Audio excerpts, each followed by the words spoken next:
সন্দ্বীপ বাংলাদেশের দক্ষিণ পূর্ব উপকূলে বঙ্গোপসাগরে অবস্থিত চট্টগ্রাম জেলার অন্তর্গত উপজেলা। এটি বাংলাদেশের অত্যন্ত প্রাচীন একটি দ্বীপ। সন্দ্বীপ চট্টগ্রাম জেলার দ্বিতীয় বৃহত্তম উপজেলা। ইউরোপীয়দের লেখা ইতিহাসে জানা যায় যে সন্দ্বীপে প্রায় ৩,০০০ বছরের অধিক কাল ধরে লোক বসতি বিদ্যমান। এমনকি এককালে এর সাথে সংযুক্ত থাকা নোয়াখালীতে মানুষের বসতি স্থাপনের পূর্বেই সন্দ্বীপে জনবসতি গড়ে উঠেছিল। সন্দ্বীপের লবণ শিল্প, জাহাজ নির্মাণ কারখানা ও বস্ত্রশিল্প পৃথিবীখ্যাত ছিল।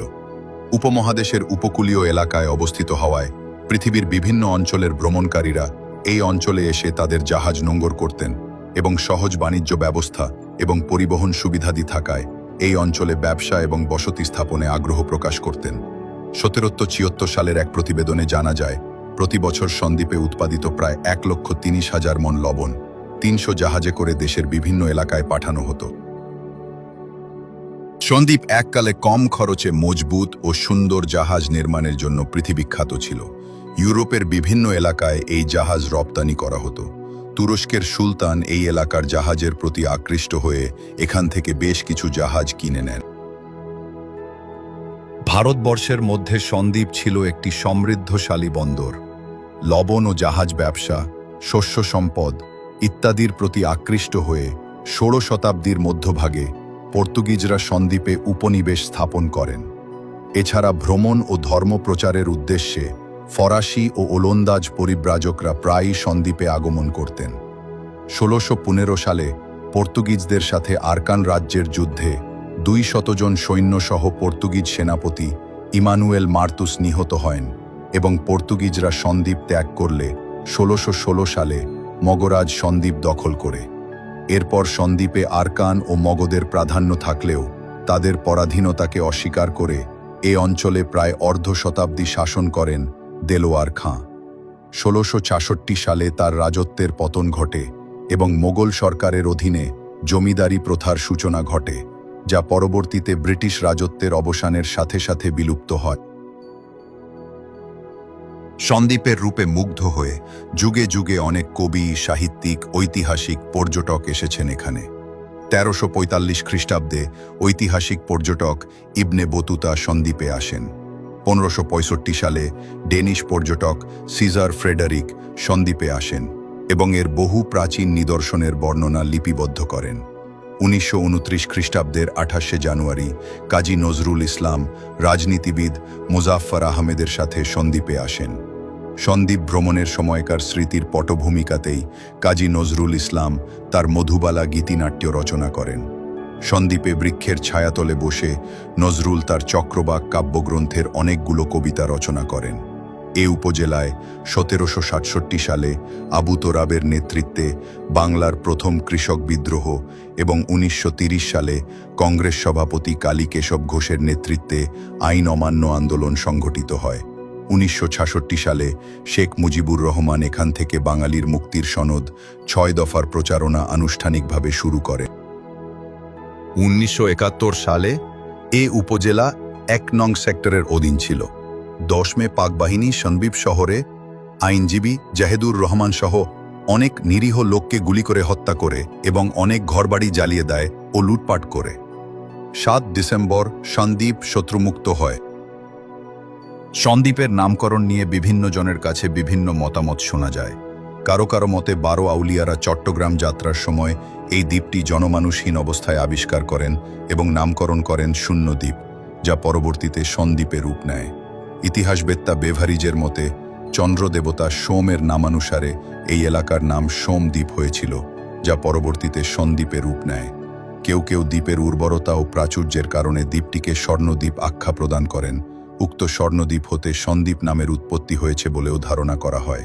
দ্বীপের নামকরণের আরেকটি মত হচ্ছে, পাশ্চাত্য ইউরোপীয় জাতিগণ বাংলাদেশে আগমনের সময় দূর থেকে দেখে এই দ্বীপকে বালির স্তূপ বা তাদের ভাষায় স্যান্ড হিপ নামে অভিহিত করেন এবং তা থেকে বর্তমান সন্দ্বীপ নামের উৎপত্তি হয়। সন্দ্বীপ বাংলাদেশের দক্ষিণ পূর্ব উপকূলে অবস্থিত একটি দ্বীপ। এটি বঙ্গোপসাগরের উত্তর পূর্ব কোণে ২২ থেকে ২২ উত্তর অক্ষাংশ এবং ৯৫ থেকে ৯৫ পূর্ব দ্রাঘিমাংশ জুড়ে মেঘনা নদীর মোহনায় অবস্থিত। চট্টগ্রাম উপকূল ও সন্দ্বীপের মাঝখানে সন্দ্বীপ চ্যানেল অবস্থিত। চট্টগ্রাম জেলা সদর থেকে নদীপথে প্রায় 50 কিলোমিটার দূরে এ উপজেলার অবস্থান। সন্দ্বীপ থেকে চট্টগ্রামের সীতাকুণ্ড উপকূলের দূরত্ব প্রায় 10 মাইল। নোয়াখালীর মূল ভূখণ্ড সন্দ্বীপ থেকে প্রায় 12 মাইল পশ্চিমে অবস্থিত। সন্দ্বীপের প্রায় 20 মাইল পশ্চিমে হাতিয়া দ্বীপের অবস্থান। সন্দ্বীপের সীমানা হচ্ছে পূর্বে সন্দ্বীপ চ্যানেল ও চ্যানেলের পূর্ব পাড়ে সীতাকুণ্ড উপজেলা ও মিরসরাই উপজেলা, উত্তরে বামনী নদী, পশ্চিমে মেঘনা নদী, নোয়াখালী জেলার কোম্পানীগঞ্জ উপজেলা, সুবর্ণচর উপজেলা ও হাতিয়া উপজেলা এবং দক্ষিণে বঙ্গোপসাগর। পঞ্চদশ শতাব্দীতে সন্দ্বীপের আয়তন প্রায় 36 বর্গমাইলের হলেও ক্রমাগত নদী ভাঙনের কারণে বর্তমানে এটি মাত্র 80 বর্গমাইলের একটি ক্ষুদ্র দ্বীপে পরিণত হয়েছে। সন্দ্বীপের দৈর্ঘ্য 25 মাইল 40 কিলোমিটার ও প্রস্থ 3-9 মাইল 5-15 কিলোমিটার। এই অঞ্চলে মোট আবাদযোগ্য জমির পরিমাণ 56-53 একর এবং অনাবাদি জমি 22-9 একর। মোট বনাঞ্চল 11 বুশর একর। 1880 সালের পূর্ব পর্যন্ত সন্দ্বীপ চট্টগ্রাম জেলার অন্তর্ভুক্ত থাকলেও পরবর্তীতে একে নোয়াখালী জেলার অন্তর্ভুক্ত করা হয়। 1954 সালে আবারও চট্টগ্রাম জেলার অন্তর্ভুক্ত করা হয়। 1984 সালে সন্দ্বীপ থানাকে উপজেলায় রূপান্তর করা হয়। সন্দ্বীপে একটি পৌরসভা রয়েছে যা 1999 সালে প্রতিষ্ঠিত। এ উপজেলায় বর্তমানে একটি পৌরসভা ও 14টি ইউনিয়ন রয়েছে। সম্পূর্ণ সন্দ্বীপ উপজেলার প্রশাসনিক কার্যক্রম সন্দ্বীপ থানার আওতাধীন। পৌরসভা: সন্দ্বীপ পৌরসভা।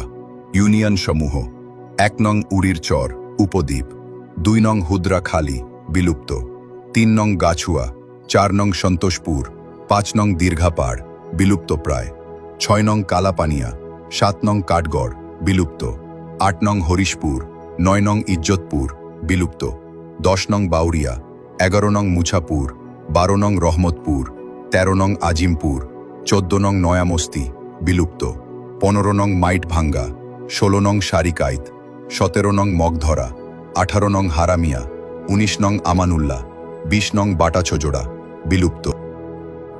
বিলুপ্ত এলাকাসমূহ 1950 হতে 1960 সাল পর্যন্ত সন্দ্বীপের ভাঙন অবস্থা মোটামুটি স্থিতিশীল ছিল।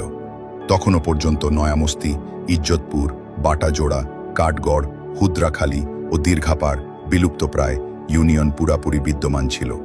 19 ইউনিয়নের এই থানা বর্তমানে উড়ির চর বাদে 13 ইউনিয়নে এসে দাঁড়িয়েছে।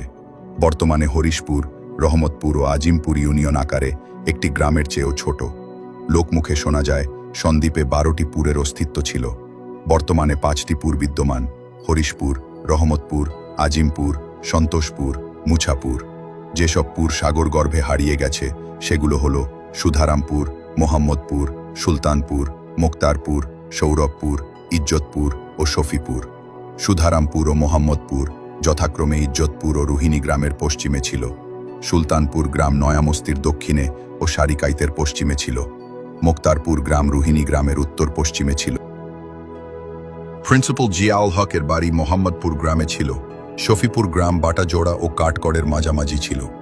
গত শতকের 50 ও 60-এর দশকে সন্দ্বীপের আয়তন 200 বর্গমাইলের অধিক ছিল। বিভিন্ন বেসরকারি অনুসন্ধানে প্রাপ্ত তথ্যানুযায়ী বর্তমানে এই দ্বীপের মোট জনসংখ্যা প্রায় 4 লাখ। 2011 সালের আদমশুমারি অনুযায়ী এই দ্বীপের জনসংখ্যা 2,77,605 জন, পুরুষ 1,82,655 জন ও মহিলা 1,39,944 জন। জনসংখ্যার ঘনত্ব প্রতি বর্গ কিলোমিটারে 570 জন। 2011 সালের পরিসংখ্যান অনুসারে জনসংখ্যা বৃদ্ধির হার -0.49%। সন্দ্বীপ পৌরসভার আয়তন প্রায় 30.0 বর্গ কিলোমিটার। জনসংখ্যা প্রায় 42,842 জন। সন্দ্বীপ উপজেলার সাক্ষরতার হার 5.5। এ উপজেলায় 4টি কলেজ সহপাঠ, 1টি মহিলা কলেজ, 3টি ফাজিল মাদ্রাসা, 9টি দাখিল মাদ্রাসা, 28টি মাধ্যমিক বিদ্যালয়, 3টি বালিকা উচ্চ বিদ্যালয়, 1টি জুনিয়র উচ্চ বিদ্যালয়, 149টি প্রাথমিক বিদ্যালয়, 31টি আনন্দ স্কুল ও 19টি কিন্ডারগার্টেন রয়েছে। বাংলাদেশের যে কোনো অঞ্চল থেকে সন্দ্বীপ উপজেলায় যোগাযোগের প্রধান মাধ্যম নৌপথ। মোট নৌপথ 22 নটিক্যাল মাইল। দ্বীপ থেকে মূল ভূখণ্ডে যাতায়াতের জন্য রয়েছে BIWTC এর 2টি স্টিমার ঘাট, যার একটি প্রাকৃতিক পরিবর্তনের কারণে বর্তমানে বন্ধ রয়েছে, এবং 5টি জেলা পরিষদ ফেরিঘাট। এছাড়াও এ উপজেলার অভ্যন্তরে সড়ক যোগাযোগের জন্য ৭৩ কিলোমিটার পাকা রাস্তা, ১৯ কিলোমিটার আধা পাকা রাস্তা ও ৮৬২ কিলোমিটার কাঁচা রাস্তা রয়েছে। বর্তমান অর্থনীতি প্রধানত কৃষি, মৎস্য চাষ ও আহরণ এবং ফসল ধান থেকে আসে। এছাড়াও মধ্যপ্রাচ্য, যুক্তরাষ্ট্র ও ইউরোপের বিভিন্ন স্থান হতে পাঠানো প্রবাসী রেমিটেন্স। আগেকার দিনে শিল্পের মধ্যে ছিল লবণ উৎপাদন, ধানকল, বরফকল, বিড়ি কারখানা, ছাপাখানা, হোশিয়ারি শিল্প, জাহাজ নির্মাণ শিল্প, তাঁত শিল্প, লৌহ শিল্প, মৃৎশিল্প, দারু শিল্প, কাঁসা ও পিতল শিল্প, বাঁশের কাজ, বেতের কাজ ইত্যাদি। প্রধান রপ্তানি দ্রব্য হল ধান, মাছ, পান, সুপারি, শাকসবজি। সমুদ্রবেষ্টিত দ্বীপ এলাকা হওয়ায় সন্দ্বীপ প্রায়শই ঘূর্ণিঝড়, টর্নেডো, জলোচ্ছ্বাস, ঢল ইত্যাদি প্রাকৃতিক দুর্যোগের মুখোমুখি হয়। এসব প্রাকৃতিক দুর্যোগের কারণে সন্দ্বীপে প্রায় প্রতি বছরই ব্যাপক ক্ষয়ক্ষতি হয়। শত শত বছর ধরে ঘূর্ণিঝড় ও জলোচ্ছ্বাস সন্দ্বীপে আঘাত হেনেছে। মৌসুমি বায়ুর প্রভাবে বঙ্গোপসাগরে এ সকল ঘূর্ণিঝড়ের সৃষ্টি হয়। বিভিন্ন তথ্য প্রমাণ থেকে দেখা যায় ১৪৮৪, ১৫৮৪, ১৭৭৬, ১৭৯৮, ১৮২২, ১৮২৫, ১৮৩২, ১৮৩৫, ১৮৫৫, ১৮৬৪, ১৮৬৭, ১৮৬৯, ১৮৭০, ১৮৭৬, ১৮৯৩, ১৮৯৫, ১৯০৪, ১৯০৫, ১৯১০, ১৯১৯, ১৯৪০, ১৯৪১, ১৯৫৬, ১৯৫৯, ১৯৬০, ১৯৬৩, ১৯৬৫, ১৯৬৬, ১৯৭০, ১৯৮৫ এবং ১৯৯১ সালে সন্দ্বীপে বড় মাত্রার ঘূর্ণিঝড় ও জলোচ্ছ্বাস সৃষ্টি হয়েছে। অসংখ্য প্রাকৃতিক দুর্যোগের মাঝে ১৮২৫, ১৮৭৬, ১৯৮৫ এবং ১৯৯১ সালের ঘূর্ণিঝড় ও জলোচ্ছ্বাস সন্দ্বীপের সবচেয়ে বেশি ক্ষতি সাধিত হয়। স্মরণকালের ভয়াবহতম ঘূর্ণিঝড়গুলোর মধ্যে অন্যতম ১৯৯১ সালের ঘূর্ণিঝড়টি ২৯শে এপ্রিল সন্দ্বীপসহ উপকূলীয় অঞ্চলে আঘাত হানে। সন্দ্বীপের ওপর দিয়ে এ ঝড়টি ঘণ্টায় প্রায় ২২৫ কিলোমিটার বেগে আক্রমণ করে। এই ঘূর্ণিঝড়ে সন্দ্বীপের উপকূলীয় অঞ্চলের কমপক্ষে ৬০,০০০ এবং ঝড়ের পরে অনাহারে ও মহামারী আকারে ছড়িয়ে পড়া রোগে আরও প্রায় ২০ থেকে ৩০,০০০ লোক প্রাণ হারায়। উল্লেখযোগ্য ব্যক্তিত্ব: দিলাল রাজা, সন্দ্বীপের শেষ স্বাধীন রাজা; আব্দুল হাকিম, মধ্যযুগের কবি; বেলাল মোহাম্মদ, স্বাধীন বাংলা বেতার কেন্দ্রের প্রধান উদ্যোক্তা; বেলায়েত হোসেন, বীর উত্তম খেতাবপ্রাপ্ত বীর মুক্তিযোদ্ধা; মুজফ্ফর আহমেদ, রাজনীতিবিদ; লালমোহন সেন, ভারতীয় উপমহাদেশের ব্রিটিশ বিরোধী স্বাধীনতা আন্দোলনের অন্যতম ব্যক্তিত্ব; শাহিদ আহমেদ সন্দ্বীপী, রহমান, বাংলার প্রথম শায়খুল হাদিস। সন্দ্বীপের ইতিহাস সংক্রান্ত এই তথ্যগুলো অনলাইন উৎস থেকে সংগৃহীত। কিছু তথ্য সময়ের সাথে পুরনো হয়ে যেতে পারে, প্রয়োজনে দয়া করে সংশোধন করে নেবেন। মোহাম্মদ কামরুজ্জামান সজল।